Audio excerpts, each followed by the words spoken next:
the first painting was the George Floyd, and that was more of the emotional piece. Um, and that was just basically putting a relationship between my hand and my brain and my emotions, and where my emotions told my hands to go to.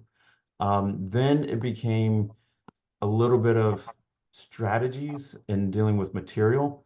Um, and then like you said, one of some of the pieces I used were moss.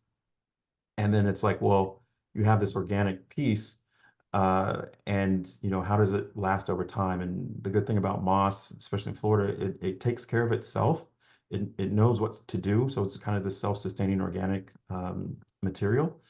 And so, how do you accentuate that? And how do you complement that with the actual work where it's not overpowering, but moss is this kind of like this gentle and inviting type of material, right? But it does that need to go with a harsh background? There was one piece where I did where it says organic love grows, and it's basically text embedded in the moss, but it also has this ripped canvas, half for half on the other side, just to be like an organic relationship tears, an organic relationship, breaks through certain things, and reveals certain things. So and then I also use certain pieces that use a shower curtain on the surface. So like I was saying, using the back of the canvas, I'm dealing with dimension, so I used a shower curtain and used that, stretched that as the new canvas on the frame on the back.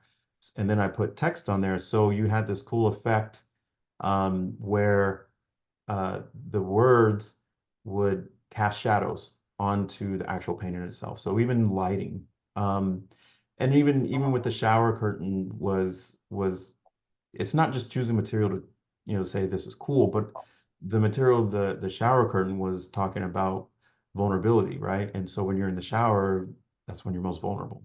So the story was, wrapping this piece in the most vulnerable way you can, being naked and exposed and seeing what's behind it. Um, and so I've used flags before. Um, I'm right now currently using stuffed animals.